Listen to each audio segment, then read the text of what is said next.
Das Kapichat, das Kapichat, das Kapichat. All right. Hello. Welcome to Das Kapichat, episode 1. What the hell is Das Kapichat, Steve? It was your idea. Is it my idea? Yeah, you Was text me saying we need to do some home videos for the new YouTube channel. I was talking. Just like throwing ourselves downstairs and stuff like that, throwing things at each other, trying to hurt people, and like Jackass or something like that. That's what I was thinking. But that would have been far easier than what we're doing now. Then. Yeah, well, it's all been done though, isn't it? So, and I've written a complex script now, so we've got to carry on. Okay, script is good. 94 pages of script here, so we've got to carry on. I don't have the script. I don't have the script. Well, admin. So yeah, ad lib, admin, ad lib. Exactly. So episode 1. Because we haven't really thought about this. We're saying episode 1 as if there'll be more of these. Could just be episode, and that's it. But I thought we could talk about us, because that'd be nice. Because we're known for being so interesting, so charismatic, so great in kind of conversation, social situations, such elaborate use of the English language. I thought it'd be great. Yeah, we've travelled, we've been everywhere. We've seen a lot of things that I thought people would want to sit here for God knows how long and watch a YouTube video about us talk about ourselves. Yeah. Is that all right? Yeah. Perfect. Who are you? Yeah. Perfect. I don't really know who you are, so this will be helpful. Am I? Yeah. Who are you? Yeah. Yeah. Well, my name's Stephen Potter. Hello. I'm 40 years old, and yeah, I'm getting too old for it all, really. But it's good. It's good. We're just starting. So you're a year ahead of me, so I'm still quite young and fresh.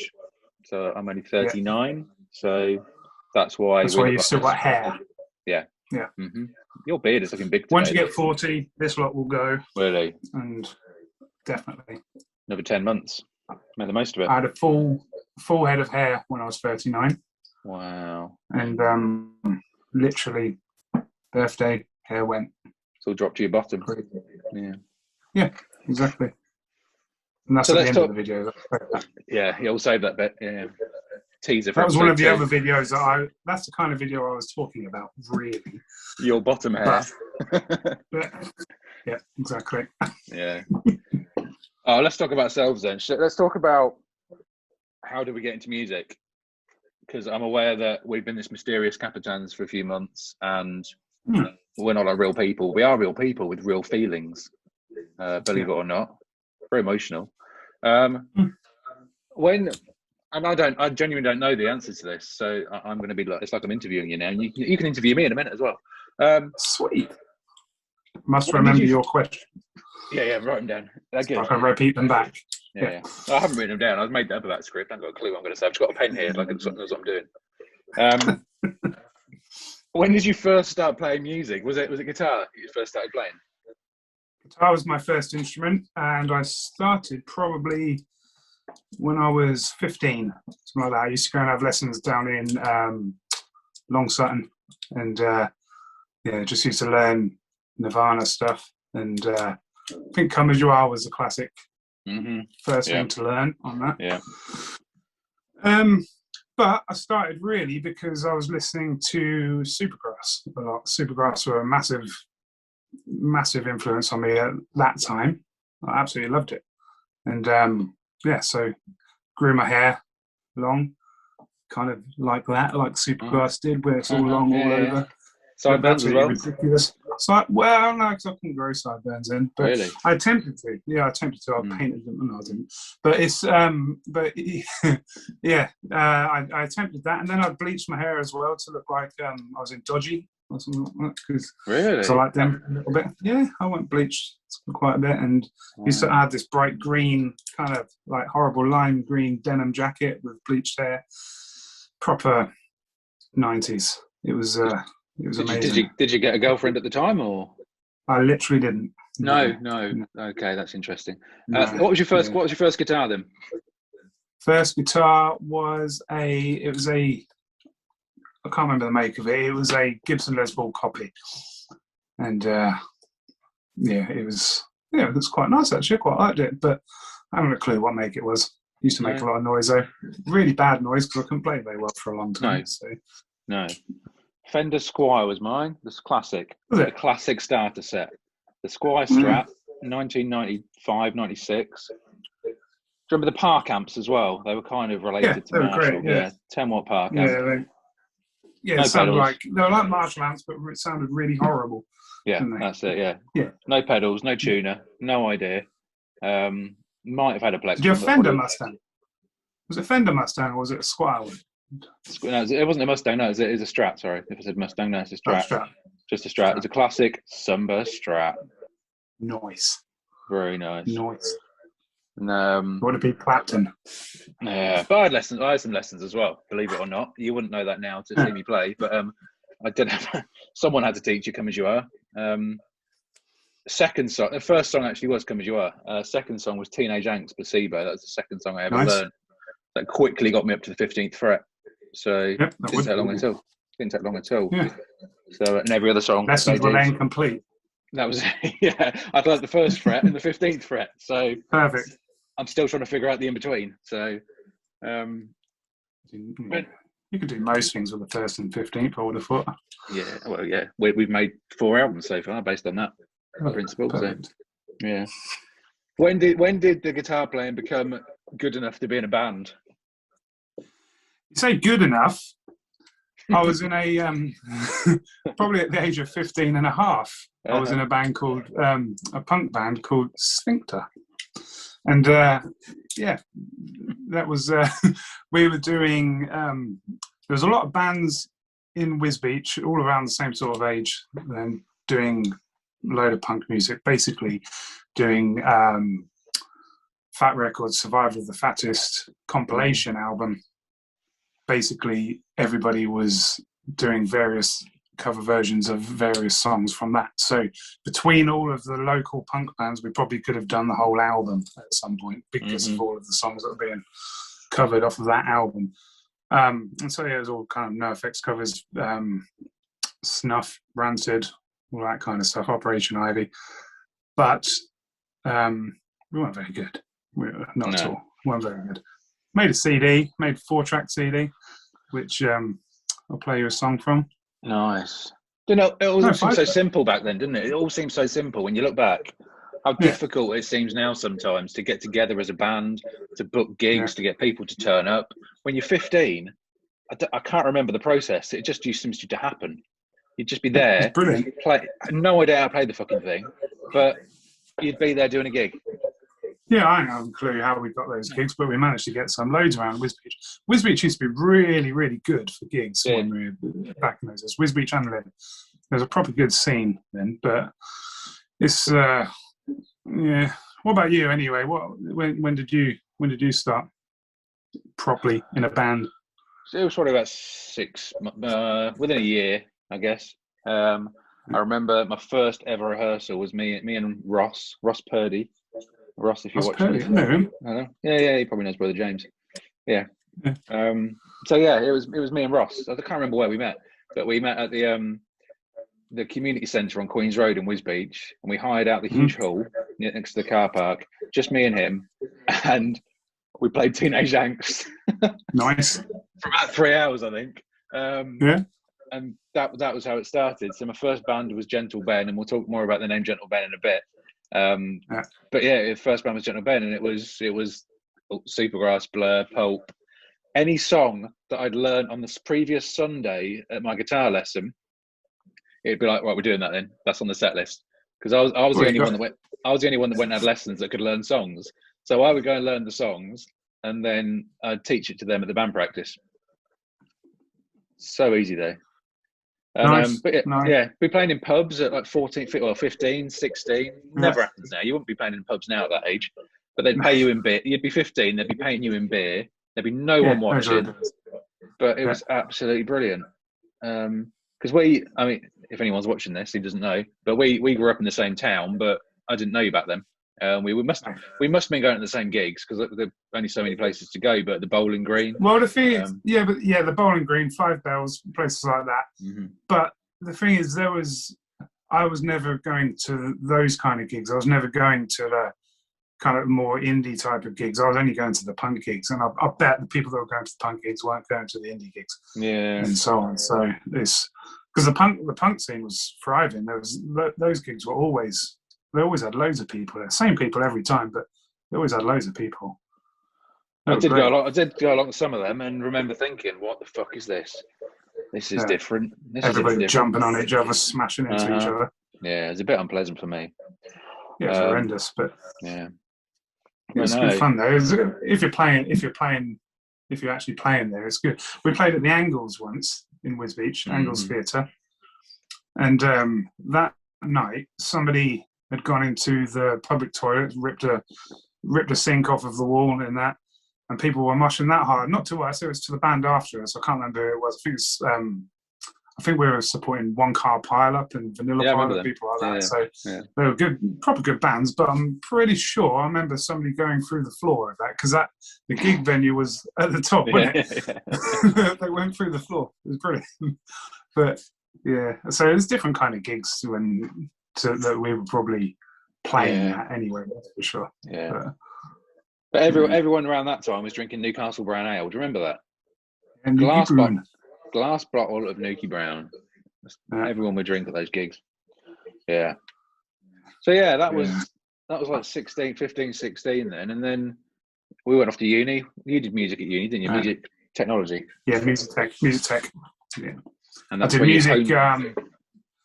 I did popular music and music tech at college for 2 years, which was really enjoyable. A load of recording studio stuff. But then university, it was just music tech, and it wasn't so good. It was building synthesizers and stuff like that, which is quite interesting. I did enjoy it, but it really kind of got rid of any enthusiasm for music from it as well, which was weird. And like in the last month of university, we had a careers advisor come around and said, basically, there's no jobs in the industry for you. So we're like, hey, cool. What are we doing? I had a similar experience. I went up north to do a 4-year degree popular music studies, which sounded quite fun when you're 18 and you're looking at where to go to uni and you don't know what to do. Popular music studies for 4 years. So I went there, but yeah, it completely stopped me enjoying music. Completely stopped any of that. It was all right 4 years, I suppose. That's where I got my story of when I was friends with the Cribs, who later went on to become quite famous and play with Johnny Marr. I remember telling them at the time, why are you quitting the course for? Don't be ridiculous. Because they were in another band at the time and no one was going to watch them. So I thought, why are you quitting this course to go and try and do that? It's never going to happen. 10 years later, they've got Johnny Marr in their band. So... Do you know what? The only thing, I couldn't tell you a single one of their songs. I really couldn't. I know them. I know who they are, but I couldn't tell you any of their songs. And the only reason why I know them, why I know them to look at, is just because I seemed to always be on Soccer AM years ago on Sky Sports. They were always on that, always being interviewed. That's funny, because neither of them like football. Really? They kind of made out that they did. Really? No, maybe the drummer did. The drum, because the three brothers, maybe the drummer did. He didn't go to college. But the other two didn't have interest in football at all. Maybe they're shysters. Didn't even like the Smiths, and they got Johnny Marr to join the band. So anyway, so that was uni, and then came back from uni, and life was a bit miserable until we hit the dizzy heights of forming Gentle Ben. Yeah, I did have one more good band before university though. Just so I want to play.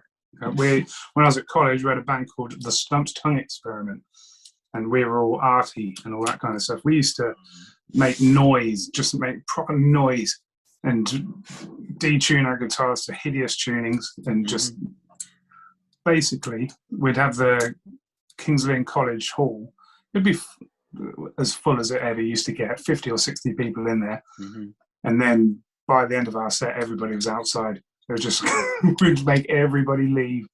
And it wasn't really our intention, but we used to say it was our intention just because Yeah, made us feel cool. But we were good. It's we were good. That was pretty good.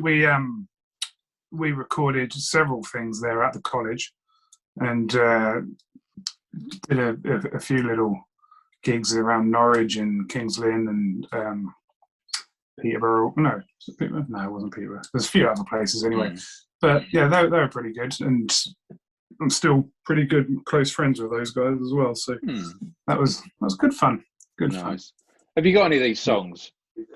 Got all of them, yeah. Got loads of songs. We've got loads. Got some sphincter music, some stump tongue music. Yeah, we'll play some of that. So yeah, I was going to say, to give people a break from us talking, we could put a song in now. Let's do it. So who is this, Steve? We're now going to listen to. This one is going to be Sphincter, and it's going to be White Noise. Nice. White Noise by Sphincter.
Beautiful. Do you notice my beautiful young voice? Mm-hmm. Beautiful. I was singing and playing guitar on that. Amazing. Wow. At the same time. At the same time. The only reason why I got in that band, I'm backtracking even further now. The only reason why I got into that band was because the singer was originally James Hurst. I don't know. Yeah, I know the name. Do you know him? Yeah. He was in that. Absolutely brilliant guitarist, brilliant singer. He ended up going into a pop band called North and South. Yes, that's why I know him. Yeah. Do you remember that? Mm-hmm. Yeah. We did. We used to do a cover version of the theme tune of that song and just put loads of swearing in it because we were cool. And yeah. So that was. He had green hair, didn't he? He did, yeah. He did. Completely forgot about that. That was so exciting. I remember that. Yeah, someone from Wisbech just It was phoned us in a amazing. band. Yeah. Yeah, it Brilliant. was amazing. Horrible band, but it was. Yeah. Well, no, yeah, there was just a little boy band, and it was good fun. It was good fun. Nice. Yeah, so that's that anecdote. Good one. And then we and then we had our 20s, which was when we'd go back from uni. Life was shit. Everyone's miserable. What can we do? Let's start a band. Yeah. Which is what we did in a barn on a farm. Yeah. Don't remember exactly getting to. I don't remember the start of that. Do you? No clue. It's. I think it's probably one of Joe's ideas originally, because he used to get these ideas of doing things. Yeah. He'd think, I'm going to start playing drums. Anybody want to be in a band? And then he'd call me, call you, and get Thomas involved as well. Yeah, so that's how we got together. Through your cousin Joe, I knew Joe, and then cousin Thomas as well. And yeah, we probably started doing a few covers to start with, didn't we? And then we discovered that we were extremely average songwriters at the time as well. Well, actually, no, you had a batch of songs that we were like, oh my fucking God, they're so cool. He's got to be in the band. So you had songs like Our Sound and Locker and I'm going to say the words, Cardigan Sweater. Yeah. Murray Blues. What's that? I forgot what it's called. See How Long It Took Me. Do you remember that one? See How Long It Took Me. Took me. Yeah. King or Queen of Hearts or something. And Queen of Hearts, yeah. I've still got all these MP3s actually. There's absolutely tons of these songs. So many of them. So I had on my iPod, the iPod Classic at the time, probably about 70 songs or ideas. Yeah. And we just kind of delved into that. I've always done loads of ideas. Never really used to complete them, but we got some good ones from that, I think. No, we did. And I started doing some writing at the time as well. And we had a few of them. And I think we wrote a couple of them together as a band in the barn. Yeah. Did some recordings. And we can put some photos up now while we're talking, because I know we have some photos of that time of recording in the barn with your big PC there. That was about 2007, 2008, I should think. It probably was, Yeah. So we'd often get complaints from the village, wouldn't we? Because we'd be in this massive barn with no soundproofing at all, just playing all night. That's how it should be. With the goal of playing Guy Hearn Festival, or was it Guy Hearn Festival? Never happened, though, did it? Never happened. It didn't happen. Never happened. That pub in Murrow. I don't know if this is a funny story, but it is to us, isn't it? We were doing kind of half covers and half original. Go for the local village pub where there would have been about 3 people at this gig had we done it anyway. But can you play for an hour and a half? Yeah, we can do that. We had about 3 songs at the time. I think we can do an hour and a half, no problem at all. And then we rehearsed for a couple of weeks. And we're like, we can't do this. We can't do this many songs. So we went back in the pub and we said, wasn't it the we've lost a guitarist out of the band, so we can't do it, and a singer as well. And the barman goes, singers and guitarists. Let me have a think. I can perhaps get you one. No.